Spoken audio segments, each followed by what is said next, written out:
All right, on this Garlic Marketing Show, we're going to talk about making a ton more money by really analyzing your cart abandonment. I've got Joe Rollinson from BestWorlds. Joe, say hi. Hello, everybody.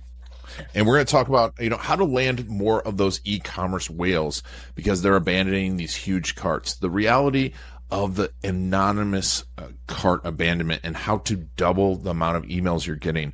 The one simple pop-up that helped to increase some cart acquisition 50%. We'll talk about one point where they integrated 4 million tickets using into Klaviyo and what that did to help them identify whales. It's an amazing Garlic Marketing Show if you're in e-commerce or in your retail. So make sure to check it out. And of course, this is brought to you by videocasestory.com. One of the best things to send to anyone once they've abandoned anything is your customer stories. Go to videocasestory.com where we can help you collect, craft, and deliver those. All right, let's get started.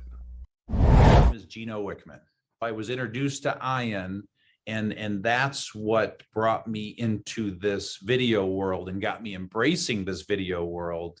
And Ian did exactly what I hoped. He got me really comfortable with putting videos out to the world and having a great strategy around putting videos out to the world, because there's so much more than just shooting a video. And so the way that he positions those videos, optimizes those videos, he's done a great job. All right. I'm super excited. If you're an e-com, and even if you're not an e-com, I think this is an important one. If you are in retail, bricks and mortar retail, this is a super important episode. I've got my great friend Joe Rollinson from BestWorlds. Joe, thank you so much for being on the show. Yeah, thanks for having me, Ian. Appreciate it. Joe is a brilliant marketer.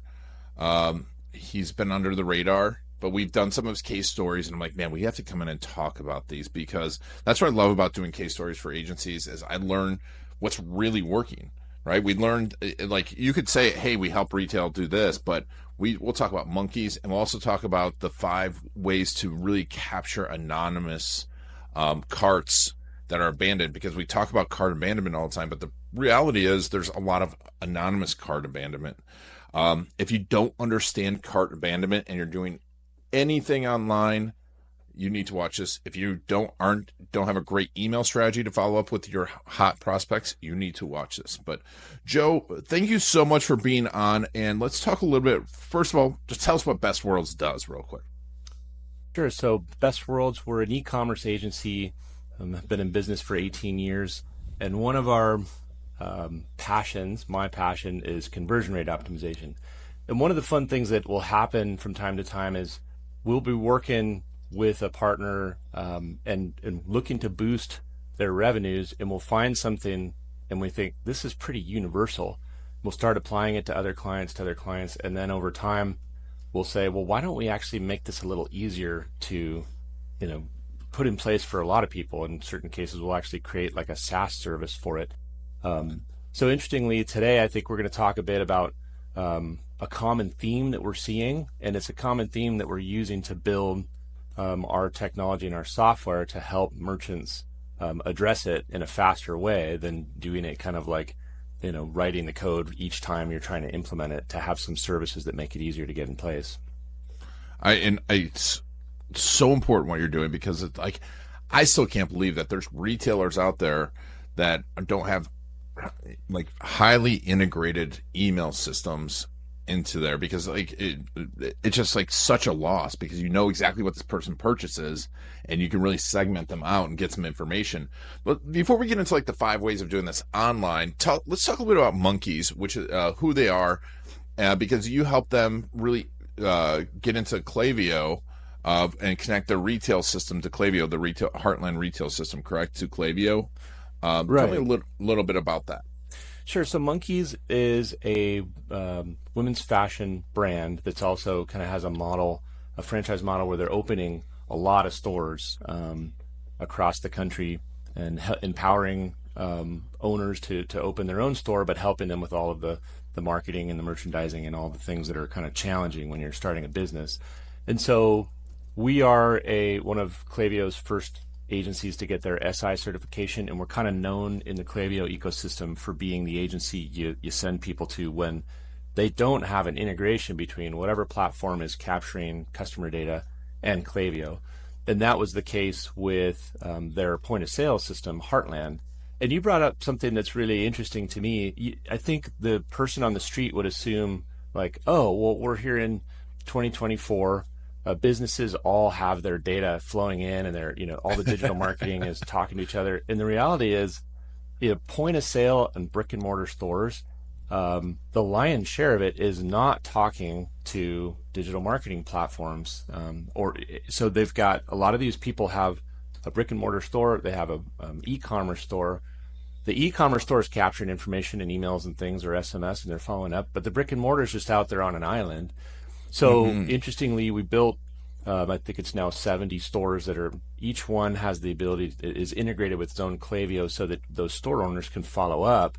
And that's taken us down a path of offering out an integration with Heartland point of sale, Heartland retail, which has a ton of brick and mortar stores, all of which, most of which are not plugged into their digital marketing platform. And what's interesting is kind of like I think the topic that we're seeing over and over again is this concept of like the anonymous shopper. These people are in your store, and even if they're buying from you in store, give you the credit card, take your bag, away you go. They're kind of anonymous from a digital standpoint, right? You've got their mailing address, but if your your cashiers, your staff are not actively saying, hey, do you want to join our club? Do you want to get, digital only offers? Do you want to have special birthday discount codes? Then it's just not happening, right? People are out the door, and these companies have a bunch of mailing addresses, but they have no way to, by email or SMS, to try to send people to their e-commerce store. So what we saw with Monkees, and we're working out with Heartland, and we've got other integrations in the works, and we're going to be the official Heartland to Klaviyo integration provider. In all of these cases, with a little bit of thought, you can turn these anonymous shoppers, or even if they have a mailing address, they're digitally anonymous. You can turn them into people who now they're on your email list. Now you can get them out in store to events, but now you can send them to your e-com store and say, hey, here's a clearance stuff that's only available online. And it's really an incredible new revenue opportunity for a lot of these brick and mortar stores. Yeah, and it's no brainer. I mean, because we do so much of what we do now is shopping online. Like, we might go, like, I know I've been in stores one time and I'm like, oh, I like this store. And then I leave, forget completely about it. Right. And it's just because I'm not going to the mall anymore. I'm not going out shopping. And it's not because these people don't want to sign up for your club, but it's just, it's a little bit of work. And this makes it easy for you to connect with them. Now, why Klaviyo? Why is Klaviyo such a powerful system when you were thinking of connecting Heartland to this? What are some of the unique features of Klaviyo that make it so much more powerful? I mean, we're a fan of Klaviyo. We're obviously a Klaviyo partner. We're partners with other digital marketing platforms as well. One of the things that Klaviyo, I think, has done a great job of doing is making the tools easy. So in this context of maybe an owner-operated store with a kind of an entrepreneurial dream, it may not even be the owner who's trying to set some of this up, but a lot of times it's like a small team. I mean, the other integration we've built was with a platform called Wine Direct, and it's a similar scenario where people come into a tasting room. It could be a relatively small wine. It even could be a large winery. But what's interesting is that it seems like so many of these wineries we work with have a very small, like a 1-person or 2-person marketing team. So Klaviyo makes these tools quite easy for people to get in there and set up automation. Like people report back after when we say, hey, try this out. They're like, that was easy. I get it. And I can see, especially advanced segmentation too. In many of these cases, they want to say, well, can I easily pull up a list of everyone who bought this product or bought this type of wine? These people bought reds. These people bought whites. These people are in this wine club, or these people, were into women's apparel. These people were into our, men's sporting apparel. Those key segmentations, Klaviyo does an awesome job too of making those easy to segment. And then Klaviyo also does a great job of getting your lifetime stats. So when we'll bring in the entire history of someone's point of sale. Sometimes we had a client that had 4 million tickets that we were bringing in. Wow. And now, and so at first you think, wow, how is it 4 million? Well, across 14 stores in the last 14 years. And you go, oh, okay, well, yeah, that's a lot of data. But now that it's inside of Klaviyo, that's the key. Now they can say things like, show me everybody over the last 14 years who spent more than $1,000 with me, right? That's going to be a killer, whales, as one of my favorite e-commerce marketers, Drew Sanocki, calls them. But you can focus on them and you can give them a special appeal because you know that these people are at a special relationship with your brand. So Klaviyo does a great job of that, and Klaviyo is just kind of like making a lot of noise right now. So a lot of people are asking, like for example, with the Heartland point of sale system, it was one of their most requested features inside of their own network of their brick and mortar stores saying, we want to integrate with Klaviyo. So it made it a little easier, when we made an integration to say, hey, Heartland, do you want to roll this out to everybody? And they're like, yes, please, as soon as possible.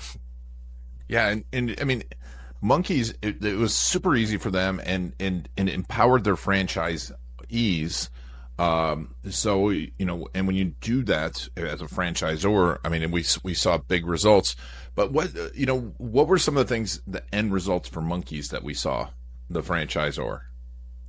Yeah. So just within a very little amount of time, they had these, and in certain cases, they're brand new store owners, were already armed with, the ability to follow up with new purchasers, to go to send them promotions, and to say, hey, let's do a special digital only offer and discount codes. So they were able to start driving revenue to a whole segment of the business that before was really just not being talked to. Yeah. So no, it's amazing because I talk to so many businesses that spend so much money on advertising, and then they drop the email ball, and it's like, this is I tell them all the time, like, this is your number one place that you need to be collecting email addresses, connecting with people, because everything else is going to change, but email's not going away anytime soon. It's going to, I mean, obviously it's got more difficult now with the recent changes, but I mean, I think that's actually an advantage for someone like this, because it's going to make people more willing to use their email because there's not as much junk in there. And so that's it, because empowering people, right? Especially they bought something in the store, they're going to want to buy more stuff later on. And that's fantastic. And so you did this, but now let's segue into a little bit, because you help the franchisees, they empowered the franchisees, and you're helping retail.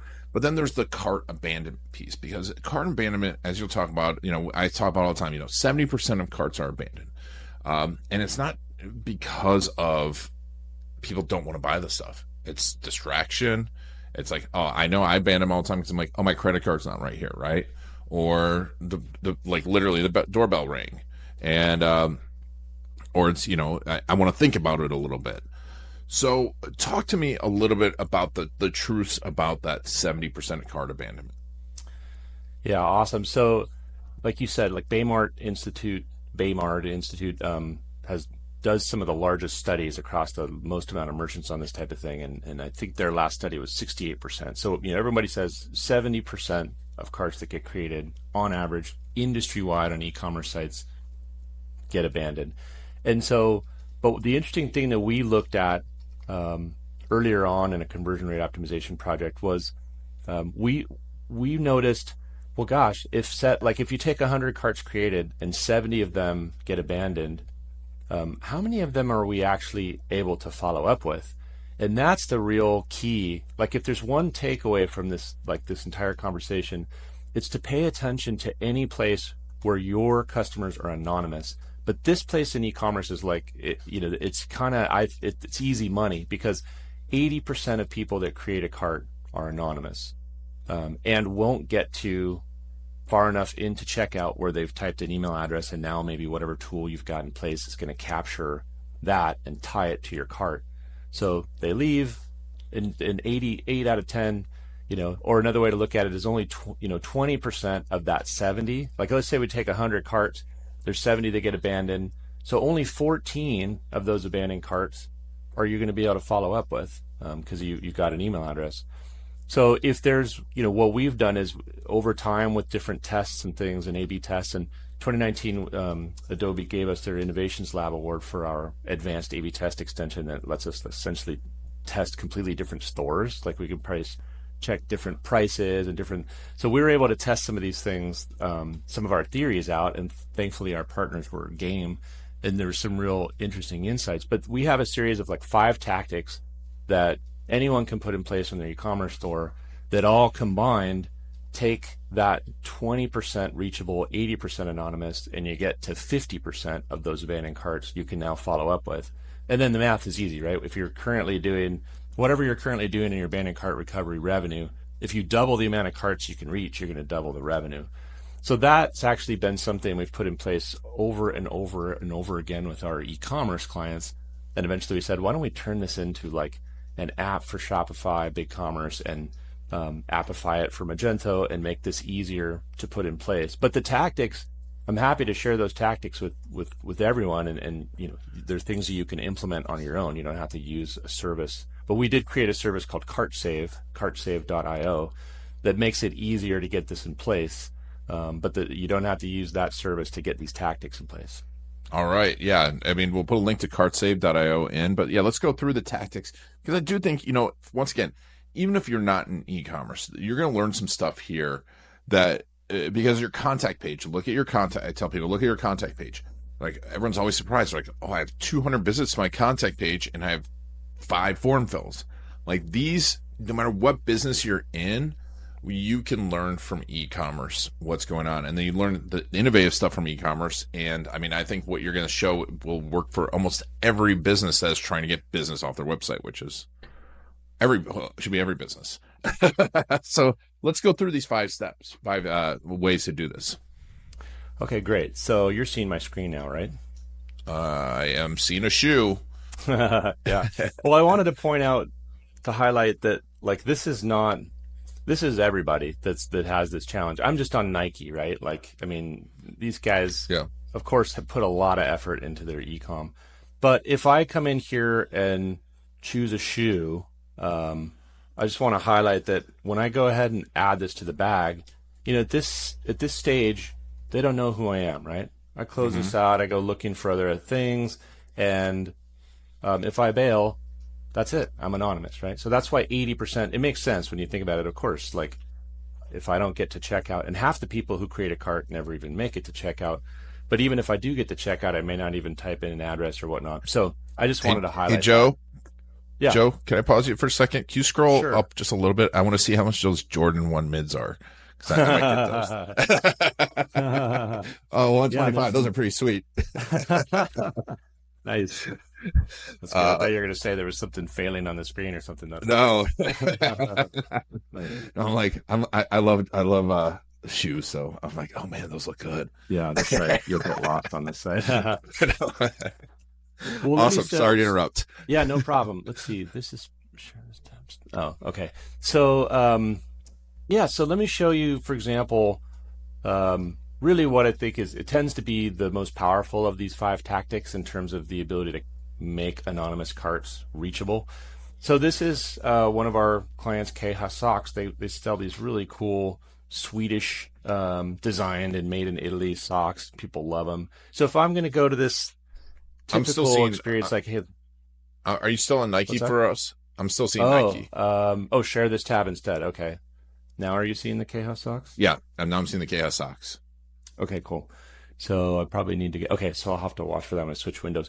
So yeah, so Keha Socks here, if we go to, you know, a product page, we're going to choose our size, you know, our color, and then add this to the cart. This is one of our number 1 tactics that thankfully some merchants early on allowed us to A/B test to make sure it wasn't hurting conversion. But right at the stage when they create the cart, you ask them, do you want to save the cart? And very important that this is very kind of transactional. This is not intended to be like a marketing message, because people have kind of like pop up, like just close it.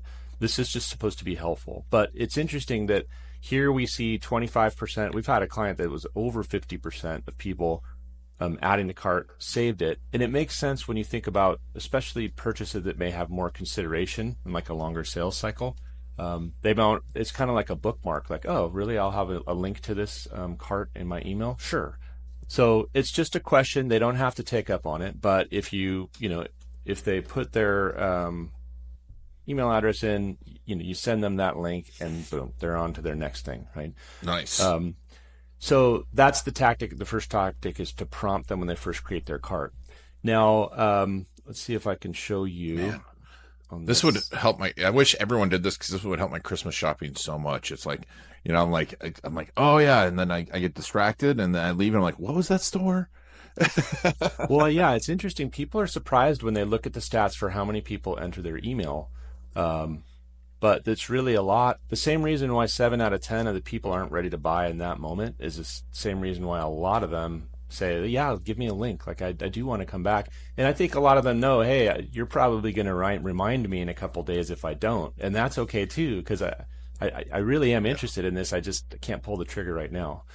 Yeah. So here's an example, the cart items, and you're coming back. So the next tactic that's kind of critical is you spend a lot of effort to build your email list as an e-commerce merchant, right? Mm-hmm. Now, when you send your own e-commerce, your own email list people to your store, let's say you say, hey, there's a new product, or hey, we're running a promotion, 25% off. When those people come and they click on your marketing link, let's say it's in Klaviyo or .digital or one of, HubSpot, one of the other platforms, they click on it, and because of cookies, your store, first-party cookie, your store knows that they are, they're one of your people, right? They're one of your list members. But most of the integrations by default don't do anything now in this case, I'm coming back to a cart, but if I was let's say I was coming from a welcome message or a promotion and I was going right to a product page, if I were to add a cart, an item to the cart, most of the time this event is not captured by, let's share this tab instead. Are you now seeing Keha again? Yes. Okay, cool. I got to keep pressing that on here on this quad. So, so most of the time the platform isn't doing anything. And then, like, for example, in the case of Klaviyo, there's they have a help article that says you can do something additional, this event called added to cart. But the problem with the way they run that, this product is out of stock. Well, I can't. The problem with the way they run that is that all you get is the product page. You don't get the cart itself. So it's really important if you're going to capture this event, and because of your tech that these guys came from email marketing, it's really important to send them back to a cart. And then the other thing that's really important in advanced tactic is send them back to a cart link that's not tied to their cookies, so they can get back from another device. Like, we see a lot of people who abandon on desktop, they're checking their email on mobile, and if they're like, oh yeah, I just got distracted, but I did want to complete that, you say, come back to your cart, and then they click on a link, and if you're doing it the default Klaviyo way, you're clicking on a link and all you're going back to is a product page, and you're like, wait a minute, I thought you said you're going to take me back to a cart, but there's nothing in my cart here. So you're telling me you got to build it all over again? Okay, thanks. Why did you tell me you're going to take me back to my cart? So if you want to send them back, it is possible. It takes a bit of work, but it is possible to send them to a link that's cross-device. You can send that link to a friend. They don't have to have the cookies, and they'll be able to get that cart back. So that's our second tactic, is making sure your email marketing visits, you're capturing all carts that get added, and you're sending them back to an actual cart, not a link to a product page. Gotcha. So let's see. I wanted to show just another example of the prompt, because here's another client running our cart save service and working with the prompt. And these guys are sell really high end e-bikes, and so there's a lot of consideration, right, in this kind of a purchase. So yeah, same thing here. You add to cart, and here the first thing you do is you're prompted to see if you want to go ahead and save that. And did I switch to the Alchemy Bikes tab? Yes. Yep. Okay, good. Okay, so let's go on to our third tactic, which is embedding this kind of offer to save a cart into into various places on your website. So this is Harney Teas, and previously I had added a product to the cart. I'm not seeing them yet. sorry about that. Share this tab instead. Okay. Each time I wonder if there's a way I can just share this entire window. Anyways, I'll keep clicking that button to switch. Now, are you seeing Harney Teas? Yep. Okay, awesome. Yep, Harney Teas. So I've added this Valentine's Day gift to my cart, but they have the ability here, right in the cart drawer, to save the cart. So these embedded, you can embed these opportunities to save the cart in various stages. In this case, it's their cart panel. In the case of Kings, let me do this, share this tab instead. This is the actual cart review page. These guys sell this cool camo gear, and a lot of times it comes in a kit. So I had just added this whole, I'm able to add all of these products that all go together. They're all the same pattern, all at once to the cart. So here's a perfect example of where if you sent someone back to just one of these 5, they're going to be like, wait a minute, you had me add an entire kit to my cart, and now I'm only seeing one. So we want to send them back to the cart. But here you can embed right at the top of this cart review page another place, right? Like there's various places where they're going to drop off. And if at each place you make it really easy for them to save that cart, you're going to see, percentages that take up on each one of these places. So that's the third tactic, is using embedded cart save links. Okay, so this next, go ahead. Question? No, that's great. I mean, it's so simple. And and it has high intent, and you don't have to give away a discount, right, to get the email. Right. Yeah, and that's an interesting point you make. This is really a conversion optimization play, right? Like you're just doing more with your existing visitors, making it easier for them to raise their hand and identify themselves, right? Yeah. But yeah, these are not, it's not rocket science, but when you compile them all together, all 5 of these tactics, it has you're going to double the amount of carts you're following up with. And yeah, it's definitely going to. That's a huge, that's a lot of people. Yeah. That's a lot of business. Definitely. So the fourth tactic is an exit intent. So in this case, I was on Great Lakes Skipper, another client, they sell hard to find boat parts. So you've built your cart up with specific things. Hey, I've got my bayliner speedometer. I need my specific ignition switch. Maybe the first time that they added to cart, they didn't want to save their cart then. Now they've gone to a lot of trouble to build this cart, and for whatever reason, they're like, I'm not ready yet. So when they, sorry about that. I didn't do the share this tab again. Okay, now you're seeing it, right? Yep, Great Lakes Skipper, yep. Yeah, so when you can also listen, just add the tech at the JavaScript level that if they have a cart active and they're about to leave, then you have, exit intent technology out there that says, hey, before you go, do you want to save this cart? So there's another opportunity right at the very end to capture that cart if you haven't captured it previously. So that is the fourth tactic.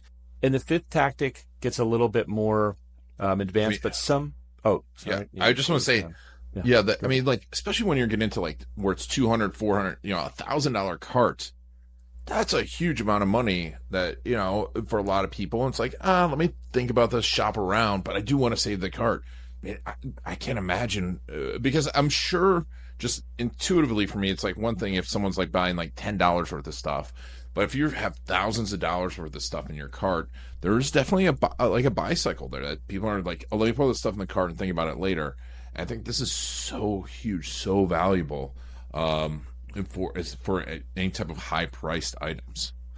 Yeah, and you make a great point that the whales in your little business ecosystem, the people that are going to buy a big ticket, they're at some point if it's e-commerce, they're going to have built a nice big cart, right? But the bigger that cart, the more consideration there is, and the more these kind of tools, we'll see this thing where all of a sudden on one day there'll be this big $8,000 blip, right? And you're like, wow, what is just in one day? What happened? Was there some big promo? And you go, oh, there was a single transaction that was worth $5,000, especially like a site like this where there's some expensive parts. And you'll look and you'll look back. We have the ability to look at all of the activities of that one cart, and it's nice because we can kind of see how long did it take for them to come back. And you'll see, they created a cart, and a week later, came back through the email, and we're finally ready. So yeah, it's a really good point that your highest ticket orders are some of the ones that need this kind of thing the most. Yeah, and did you plan to have Great Lakes skippers up when you're talking about whales? Nice. That All the was whales perfect. of the Great Lakes. Yeah, that's funny. Yes. That was Awesome. No, this is, I mean, it's huge to think about. And folks, if, Joe, I'm like, we didn't talk about this before, but I'm just thinking like, a lot of websites that, if you're any type of high ticket service, especially like if you're a estate planning attorney or you're a consultant that's a $10,000 a month consultant or something like that, having something like this, like, hey, do you like having some exit intent? And it doesn't necessarily have to be the cart, but if you're selling courses too, it's like, hey, do you want to save these courses for later? I think this is huge, even if you're not directly in e-commerce, these tactics. Yeah, and you make a good point that even like we've had similar tactics with, a client in the past was selling professional trainings. And, if you have any kind of checkout, even if it's not traditional e-com and you're receiving money from someone from a service, let's say, or from a training, think about how to front load the collection of information and think about what you might be doing if those people abandon, and think about getting more excuses to collect that information. Because you're right, like in that case, they saw a really big, something like 30% of their revenue came from people who abandoned in the final because it was a higher ticket item. And then they were able to get them on autopilot to follow up with them. Hey, here's another offer. Hey, you're running out on your chance to save 20% on that. And that part of their automation and their nurture kind of stuff really produced a lot of sales. And those are people that I think a lot of traditional funnels are missing out on. Mm-hmm. And I mean, you think about that cost of this type of conversion is so minuscule compared to, if you want a 50% increase in any other thing like traffic, paid traffic, it's going to cost you tons of money. This is, that's what I love about this too. Yeah, this is the easiest lift. We have an exercise we go through when we're trying to build revenues with our partners, and we call it our marketing backlog. And we look at ease of implementation and potential business impact. And we make those decisions with our, counterparts and say, what do you think? Is this going to have a big impact? And then we'll answer, well, how hard is this for us to put in place? And these tactics always rise to the top because, if you follow up with twice as many carts or twice as many abandoning people in your, whatever your funnel flow is, you're going to see a revenue boost, right? And a lot of times, like you said, it's not that hard to put in place. You just got to go do it. And it's all your existing traffic. So the cost is just whatever, development time to put it in place. So that's why we said, hey, what if we made that development lift even easier still, so that you can kind of install an app, configure a couple things to talk to each other, and you're done. That's great. All right, so we have one more tactic, and that is, let's see, share this tab instead. Okay, so a lot of e-com stores or even businesses on their website will have a process, a booking engine, or they will have, like in this case, a quiz, right? Like what's your best, you're trying to help you find the right product, the hair product. And at the end of these things, you will, they'll ask you for an email address, right? A lot of times those are run by external systems, or like, we really like Just Uno. They have some great A/B testing tools for pop-ups if you're not using the default one in your platform. And so those emails are maybe captured, and eventually they may make their way to your digital marketing platform. But that captured email is not in the session, so that if someone later creates a cart, like if I'm here and then I add a product to my cart, those are oftentimes not talking to each other. So I'm still anonymous to the cart, even though over here in this other flow of quizzes or booking engines or something like that, I'm known. So if you can listen to those places and say, let me listen. If they enter an email, let me save that to browser storage. And then if they have a cart already, or if they later create a cart, let me connect those two dots. That's another one, especially if you have this kind of thing, which is, very important at your top of funnel, that can capture a lot of email addresses. So that's the fifth tactic, is email capturing from places that are not, your normal part of your normal checkout funnel.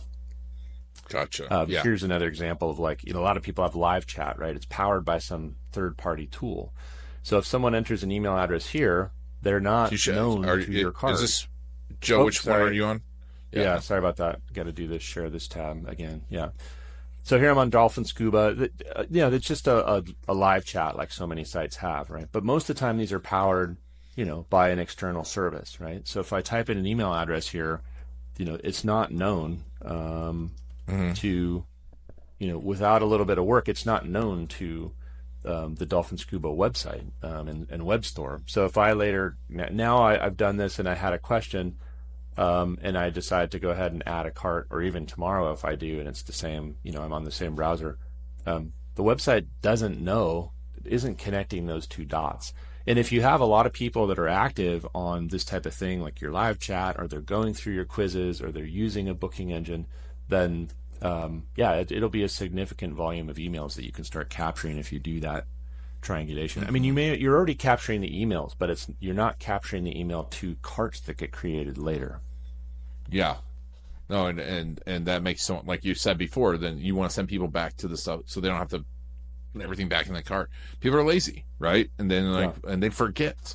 And you're just making this easier for them to shop. It's super, super smart. Thanks. Yeah, so this has been I think, just the key here is most business owners are thinking about, how do I get more people, right? How do I get more traffic? A lot of people are thinking about retention, and they're thinking about it in terms of the people that are already in their network, on their lists, on their email list. More and more SMS, by the way, is another reason a lot of people are wanting to get on Klaviyo, to be able to do SMS and email together. But they're not thinking about the fact, all of these anonymous people, right? And those anonymous people they're not making it anywhere where you can do retention stuff. And they may not even be completing what you're really hoping that they will, which is that purchase. So whether it's brick and mortar or online, my challenge to all of you business owners out there is to think about, where are people anonymous, and where, with a little bit of thought, could I offer value to them in exchange for them giving me their email address? And a lot of times it's saving where they're at, or even like saving your results in terms of a quiz. And just think through all those touch points, and with a little bit of work, you can often just capture a whole lot more of those than you were before. Yeah. And then, now we bridge, you have Klaviyo, and especially if you're like a bricks and mortar place, now you can see people can go, you can send them online, and then they can shop more online. And to your point too, it's like, especially if you're a retail shop that is like here in Orlando, that the people are only going to come there once. Like I know so many of these people that own gift shops, right? And they only come in once. And if you can get their email address and now send them to your store, because maybe they want to buy a ton of stuff, but they're like, you know what, I don't want to drag it home, right? And you throw this in there, and now they're buying all the stuff, and then they abandon, and you double that revenue. Man, this is a huge compound effect for a retail store. Yeah, totally agree. I mean, one of my, I mentioned Drew Sanocki, or I don't know if I mentioned him, but one of my favorite e-commerce marketers. One of his other things he's done like 4 times, have these major turnarounds for businesses, and he's kind of, it makes it no secret that one of his key tactics is to turn a first-time buyer into a repeat buyer. And what he said is, every time he can boost that one very, very specific metric, he sees a massive turnaround. And it makes a lot of sense, because your customer acquisition costs, now if you're getting a lot more of those first-time buyers turning into average the lifetime value or even yearly value is doubled, now you can spend more to acquire them, right? And so what's interesting for brick and mortar, that's a lot in the e-commerce context, but it's absolutely the same for brick and mortar. And you made a good example. Like, someone may be in your store because they're visiting, they don't even live there. If you can turn that that one-time buyer into a repeat buyer, and especially if you can take them from brick and mortar and now have them buy from your e-commerce, that's now like a different type of a buyer, and the value of that activity is going to be very high if you can boost it. Yeah. I mean, because I know too, like to your point with whales and like really thinking through the customer journey, right? I'll go into a store and be like, you know what, that $1,000 piece of art looks awesome, or that $2,000 piece of art. My wife's gonna kill me if I don't talk to her about it. But I'll never be back here. I'll buy this small thing for her, and and then it's done. Whereas like I buy the $20 thing, I was thinking about the $1,000 thing. Now you've got a chance to really capture these people, make them into a repeat buyer. And I'm willing to bet, just instinctively, and I'd love to see the data on this, but that, the second, if you have that larger item, that the second purchase is often double or triple what that first purchase was. Yeah. And you just think about the level of comfort you have when you've had now 2 purchases and you go, okay, I had a good experience. Because there's a lot of, let's face it, there's a lot of times the experience goes south and you say, geez, never again am I going to buy from these people. But if you've had 2 good experiences, now you're probably paying attention the next time they're reaching out. Yeah, 100%.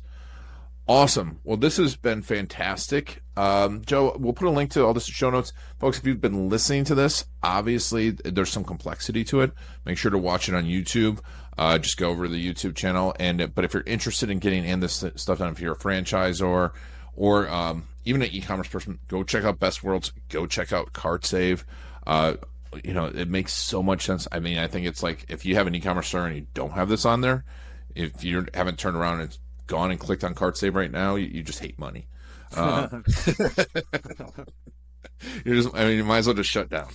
But Joe, any last words before we go? Maybe the only thing I'd say is if you're in an environment too where you know that you've got these islands and your data is not talking to itself, figure out a way to get those things happening, and invest in it. Sometimes it costs money to have people do it, but it's going to be well worth the ROI on it's going to be huge. So, we talk about anonymous things, but look at where you also have data islands, and figure out how to get those things talking so you can get your digital marketing running even off your brick and mortar activities. That's such a good point. I mean, yeah, even if for most of these stores, if you have $1 million store, investing $50,000 to, make another $50,000 this year is going to benefit you for years to come. And I bet you it'd be even a bigger lift, when we think about this e-commerce piece and people wanting to buy online. It's such good advice. So, and also, by the way, if you need any type of data integration, but also CRO, if you're thinking about CRO, BestWorlds is absolutely amazing. I've interviewed a bunch of their customers and they love them. They are one of their favorite CRO and design agencies out there. But Joe, where's the best place to follow you online? Let's see. So I'm on LinkedIn. Definitely bestworlds.com is our website where you can check out some of our activities and some of our some of these videos and some of the tests that we've run. And then cartsave.io is the website for our CartSave service, and to check out the various, it's platform specific, so Klaviyo, Shopify, BigCommerce, Digital are some of the platforms, but so those would be the main places: bestworlds.com and cartsave.io. Okay, we'll put a link to all that in the show notes. Joe, thank you so much for being on the Garlic Marketing Show and showing us all these amazing email marketing tactics. Yeah, thanks for having me. I really appreciate it. It was fun. And thank you all for taking Joe and I on our journey. This has been Iron Garlic and the Garlic Marketing Show.